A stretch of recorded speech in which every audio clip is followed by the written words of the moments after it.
बिस्मिल्लाहिर्रहमानिर्रहीम अस्सलामु अलैकुम।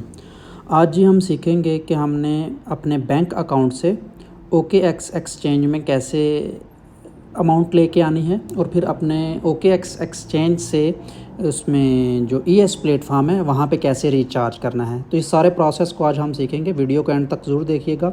और अगर आप क्रिप्टो करेंसी के बारे में सीखना चाहते हैं या ES प्लेटफॉर्म के बारे में सीखना चाहते हैं तो इस चैनल को ज़रूर सब्सक्राइब कर लें, ताकि लेटेस्ट वीडियो ES प्लेटफॉर्म के बारे में और क्रिप्टो करेंसी के हवाले से जो भी लेटेस्ट वीडियोज़ हैं वो आपको बर वक्त मिलती रहें। अच्छा जी, सबसे पहले हम अपनी ओपन कर लेते हैं OKX एक्सचेंज को। ये जी हमारे पास एक्सचेंज है। आप जिस भी कंट्री में रह रहे होंगे उस कंट्री की करेंसी से आपने जो है वो ख़रीदना है USDT को। जब भी जो भी क्रिप्टो हम बाय करते हैं, सबसे पहला जो प्रोसेस होता है उस प्रोसेस में हम सबसे पहले डॉलर ख़रीदते हैं और उस डॉलर से फिर आगे करेंसी को ख़रीदते हैं। ठीक है, तो हर मुल्क की करेंसी अलग है। ठीक है, पाकिस्तान की रुपया है, उसकी कीमत और है। अगर आप दुबई सऊदी अरब में रह रहे हैं तो उसके जो दिरहम दिनार जो भी आपकी करेंसी है उसकी वैल्यू अलग है। ठीक है, तो जिस कंट्री से भी आप अपनी OKX एक्सचेंज को चला रहे होंगे या जहाँ वहाँ से ऑपरेट कर रहे होंगे तो वही करेंसी जो आपकी लोकल करेंसी होगी उसी से आप USDT को ख़रीद सकते हैं। तो USDT ख़रीदने के लिए या बैंक अकाउंट से अपनी OKX एक्सचेंज में अमाउंट लाने के लिए आपको P2P जो ट्रेडिंग है इसको सेलेक्ट करना पड़ता है। इस पे आपने जाना है। सबसे पहले हम यहाँ पे क्लिक कर लेंगे P2P ट्रेडिंग पे। अब जैसे ही आप P2P ट्रेडिंग पे क्लिक करते हैं तो आप मेरे सामने आप राइट कॉर्नर पे देख रहे होंगे कि PKR सेलेक्ट है। तो आप अपनी करेंसी अपने हिसाब से सिलेक्ट कर सकते हैं। जैसे यहाँ पे मेरे पास PKR सेलेक्ट है तो मैं PKR से दूसरी करेंसी भी सिलेक्ट कर सकता हूँ, जो भी मैं चाहूँ वो सिलेक्ट कर सकता हूँ। तो मेरे पास PKR सेलेक्ट है, मैं उस वक्त पाकिस्तान में मौजूद हूँ तो यहाँ से जो करेंसी है वो PKR ही रहेगी। हम बैक पे चले जाते हैं। अब हमारे पास जो बाय के रेट्स आ रहे हैं ना, हमारे पास जो रेट्स आ रहे हैं USDT ख़रीदने के, ये हमारे पास रेट्स आ रहे हैं। मुझे 277 रुपये में USDT मिल जाएंगे। ठीक है, और इसी तरह 277 में ये सारे रेट्स मेरे पास आ रहे हैं। ठीक है, ये बाय के रेट्स हैं। अगर मैं यहाँ से पे सेल करना चाहूँगा तो ये सेल के भी रेट्स आगे, मैं सेल पे क्लिक करूँगा तो ये सेल के रेट आपको मिल जाएंगे। अच्छा जी, हम बाय के रेट पे क्लिक कर लेते हैं। अच्छा, बाय पे के रेट पे क्लिक करने के बाद जो ऊपर वाला बंदा है उसके पास, जो फर्स्ट पर्सन है उसके पास सिर्फ़ और सिर्फ 10 USDT हैं। तो हमें थोड़ी सी अमाउंट ज़्यादा चाहिए, हम तकरीबन 20-25 USDT ख़रीदना चाहेंगे या 30 USDT ख़रीद लेते हैं। तो ऐसे किसी पर्सन का सिलेक्ट करते हैं जिसके पास ज़्यादा अमाउंट पड़ी हो, बेशक उसका रेट ज़्यादा हो लेकिन उसके पास अमाउंट ज़्यादा पड़ी हो।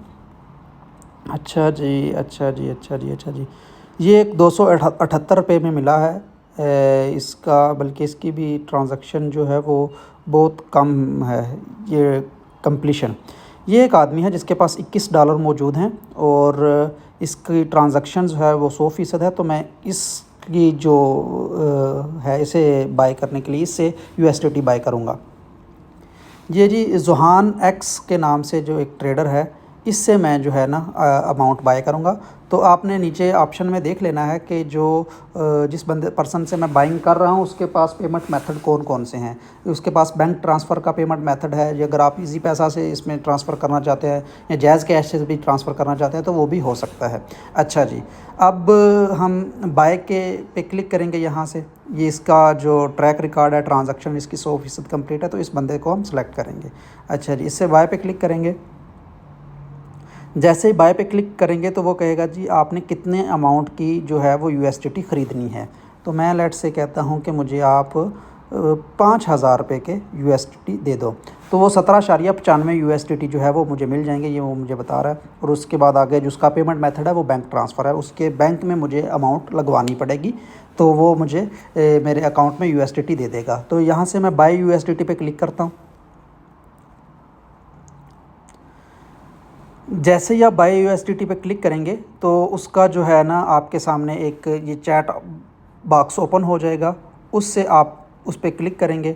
उस पर जैसे ही क्लिक करेंगे तो वो बता रहा है कि third party payment is not allowed, same payment भेजिए वेरीफाइड आइडेंटिटी ID के साथ। ये जो भी उसने यहाँ पे इंस्ट्रक्शन लिखी होगी उस पर आपने क्लिक करना है। ये ऊपर राइट कॉर्नर पे पे नाउ का ब्लू कलर का बटन आ रहा है, मैं इस पर क्लिक करूँगा। अब मैं जैसे ही उस पर क्लिक करूँगा तो उसने आईबैन नंबर दे दिया है और साथ बता दिया है कि मेरा बैंक है एमसीबी। ठीक है, अब यहाँ से और उसने अपना नाम भी बता दिया कि मोहम्मद असदुल्ला के नाम से अकाउंट है और एमसीबी बैंक है और ये अकाउंट नंबर है। अब मैं यहाँ से उसका जो अकाउंट नंबर है वो कॉपी करूँगा और अपने बैंक अकाउंट से 5,000 रुपया उस पर्सन के बैंक में ट्रांसफ़र करूँगा। यहाँ से मैंने ये उसका एमसीबी बैंक का जो अकाउंट है उसको कॉपी कर लिया, ये कॉपी हो गया। अब मैं अपनी बैंक की एप्लीकेशन खोलता हूँ, जहाँ पे ये मेरा मीज़ान बैंक है, इसका लॉगिन एक्सपायर हुआ है, इसको मैं ओपन कर लेता हूँ। अच्छा जी, फ़ंड ट्रांसफ़र पे मैं क्लिक करूँगा। फ़ंड ट्रांसफ़र पे क्लिक करने के बाद ऐड बेनिफिशियरी पे, ये आपके बैंक की जो भी एप्लीकेशन होगी जहाँ से भी आप ट्रांसफ़र कर रहे होंगे वहाँ का जो भी प्रोसेस होगा, आपका बेसिक मकसद एमसीबी बैंक में उस पर्सन के अकाउंट में पेमेंट ट्रांसफ़र करना है। ये जी उस एमसीबी बैंक मैंने सेलेक्ट कर लिया, उसका आईबैन पेस्ट किया, ओके किया, नेक्स्ट कर लिया।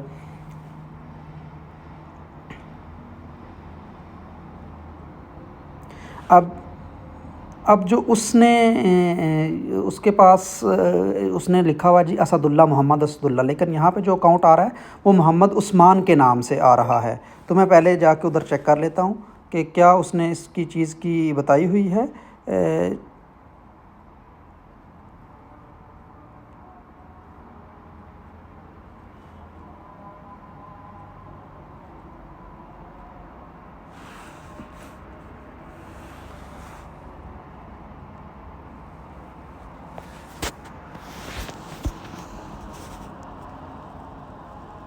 मैं उसको यहाँ पे राब्ता कर लेता हूँ कि आपका जो अकाउंट है वो मोहम्मद उस्मान के नाम से आ रहा है। Bro your account name Mohammad Usman, इससे क्वेश्चन करके पूछ लेता हूँ। अगर वो मुझे रिप्लाई कर देता है कि हाँ जी मोहम्मद उस्मान पे ही है तो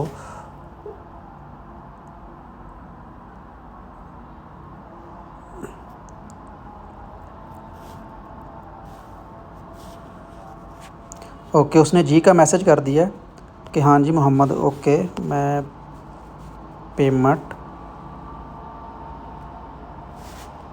कर रहा हूँ।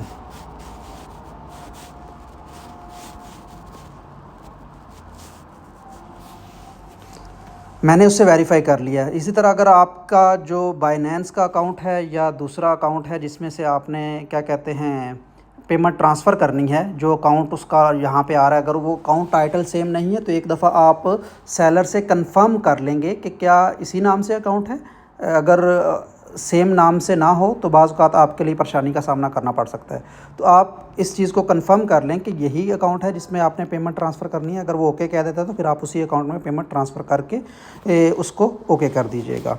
इस तरह के छोटे मोटे जो भी इश्यूज़ आते हैं उनको आपने उसके साथ जो सेलर है उसके साथ, जिससे आप बाय कर रहे हैं, उसके साथ कोऑपरेट करके उसको रिज़ॉल्व कर लेना है।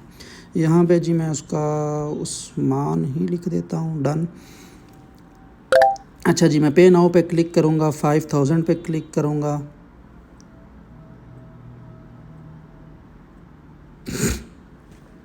पे नाउ पे क्लिक करूँगा, 5,000 रुपया मोहम्मद उस्मान के नाम से पे नाउ पे क्लिक करूँगा। ये जी उसकी पेमेंट हो गई है। इसका मैंने स्क्रीनशॉट ले लेना है। ठीक है, मैंने इसका स्क्रीनशॉट ले लिया है। अब मैं उसको यहाँ पे स्क्रीनशॉट जो है वो सेंड कर देता हूँ ताकि वो जो पेमेंट है वो मुझे रिलीज़ कर सके। और लाइब्रेरी पे गया और ये मैंने उसको 5,000 का स्क्रीनशॉट सेंड कर दिया। अब यहाँ से गया और यहाँ पे जाके मैंने चूँकि पेमेंट कर दी हुई है तो मैं इसको कंटिन्यू पे क्लिक करूँगा, पेमेंट कंप्लीटेड पे क्लिक करूँगा, I have paid to seller 5,000 और कंफर्म पेमेंट पे क्लिक करूँगा ताकि उसको पता चल जाए कि पेमेंट हो चुकी है, ताकि वो मुझे अपनी क्रिप्टो जो है वो रिलीज़ कर सके।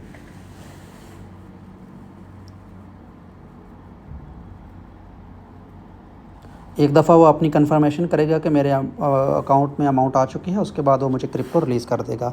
अब उस पे के पास क्रिप्टो रिलीज़ करने के लिए सिर्फ 5 मिनट हैं। अगर वो 5 मिनट में मुझे क्रिप्टो रिलीज़ नहीं करता तो मैं उसके ख़िलाफ़ अपील करके OKX एक्सचेंज की इंतज़ामिया को बता सकता हूँ कि अभी तक मुझे क्रिप्टो रिलीज़ नहीं हुई। ये भी उसका मैसेज आया कि मैं अपनी जो क्रिप्टो आपने मुझे अमाउंट भेजी है उसको मैं चेक कर रहा हूँ। जैसे ही मैं ओके करता हूँ तो मैं आपको मैसेज आ जाएगा, मुझे मैसेज आ जाएगा और यहाँ पे भी ऑर्डर कंप्लीटेड लिखा आ जाएगा। अभी तक जो अमाउंट है वो पेंडिंग ही आ रही है उसकी।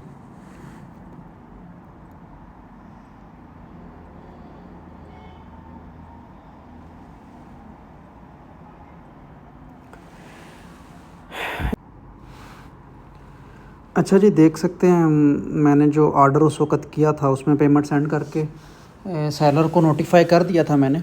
और अभी इस वक़्त काफ़ी टाइम गुज़रने के बाद 10-15 मिनट गुज़रने के बाद सेलर ने मुझे क्रिप्टो रिलीज़ की है।